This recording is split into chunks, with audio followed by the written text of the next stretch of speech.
بسم اللہ الرحمن الرحیم صلی اللہ علیہ حبیبہ سیدنا محمد وآلہ وصحبہ وبارک وسلم صلی اللہ علیہ وصحبہ وبارک وسلم شہر رمضان الذی انزل فیہ القرآن صدق اللہ العظیم و صدق رسولہ النبی الکریم الامین۔ پروگرام نور رمضان میں آپ کا میزبان محمد عمر رضوی آپ کی خدمت میں حاضر ہیں۔ امید ہے کہ آپ سب ناظرین خیریت سے ہوں گے۔ الحمدللہ ماہ رمضان المبارک بالکل قریب ہے اور کل انشاءاللہ العزیز رمضان المبارک کا پہلا روزہ رکھیں گے ہم ماشاءاللہ۔ رمضان المبارک کی بڑی برکتیں ہیں، یوں تو سارے ماہ ہی سارے مہینے ہی اللہ کے مہینے ہیں۔ شعبان بھی اللہ کا مہینہ ہے، رمضان بھی اللہ کا مہینہ ہے، شوال المکرم بھی اللہ ہی کا مہینہ ہے اور محرم الحرام شریف بھی اللہ ہی کا مہینہ ہے، لیکن کسی بھی مہینے کا نام لے کے اللہ نے ذکر نہیں فرمایا۔ اگر کسی مہینے کا نام لیا رحمان نے اور قرآن نے تو وہ صرف رمضان کا نام دیا۔ ارشاد فرمایا شہر رمضان الذی انزل فیہ القرآن، فرمایا کہ رمضان وہ مبارک مہینہ ہے جس میں اللہ نے قرآن کو نازل کیا، یعنی رمضان اور قرآن دونوں کو ساتھ ساتھ ملا دیا مالک کائنات خالق کائنات۔ حضرت سیدنا موسیٰ کلیم اللہ علیہ السلام آپ سے ارشاد ہوا فَأَوْحَىٰ إِلَىٰ عَبْدِهِ موسیٰ، موسیٰ علیہ السلام کی طرف وحی آئی، ارشاد فرمایا پیارے کلیم اللہ علیہ السلام میں نے اپنے حبیب علیہ السلام کی امت کو دو نور عطا فرمائے ہیں دو اندھیروں سے بچنے کے لیے۔ عرض کیا مالک کائنات وہ دو نور کون سے ہیں؟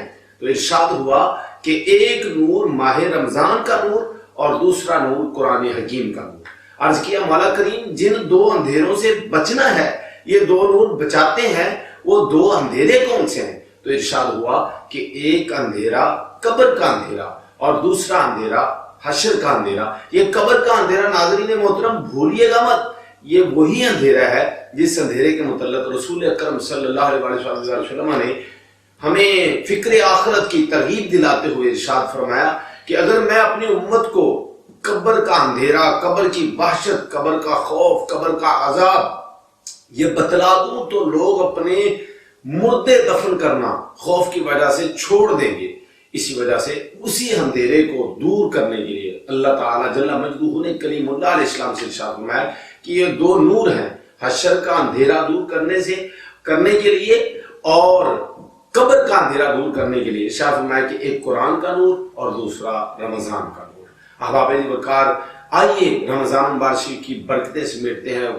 بابرکت مہینہ، رحمتوں والا مہینہ، اللہ کے فضل والا مہینہ، اللہ کے کرم والا مہینہ، انوار و تجلیات کے برسانے والا مہینہ۔ احباب وقار آئیے جس ماہ کی ترغیب اللہ کے قرآن نے دلائی، کلیم اللہ علیہ السلام نے دلائی اور رسول اکرم صلی اللہ علیہ وسلم نے دلائی، آئیے اب وہ ہماری زندگی میں ماہ رمضان المبارک پھر دوبارہ سے زہ نصیب تشریف لا رہا ہے۔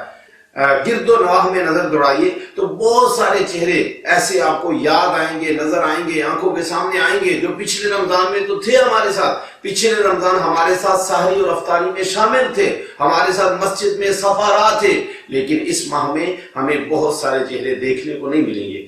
زہ نصیب ہمیں پھر سے رمضان نصیب ہوا۔ آئیے رمضان غفلت میں گزارنے کے بجائے اس رمضان میں تراویح کا، نماز تراویح کا اہتمام کرتے ہوئے، تلاوت قرآن کا اہتمام کرتے ہوئے، 5 وقتہ نماز کا اہتمام کرتے ہوئے، نفل اور نوافل، عبادت و ریاضت، ذکر و اذکار میں اللہ کی یاد میں رہ کے رمضان کا نور لوٹتے ہوئے اس رمضان کو گزاریے۔ ناظرین اسی کے ساتھ اپنے میزبان محمد عمر رضوی کو اجازت دیجیے، کل انشاءاللہ الرحمن نئے موضوع اور نئے مہمان کے ساتھ دوبارہ حاضر خدمت ہوں گے۔ تب تک کے لیے دعاؤں میں یاد رکھیے گا۔ اللہ حافظ۔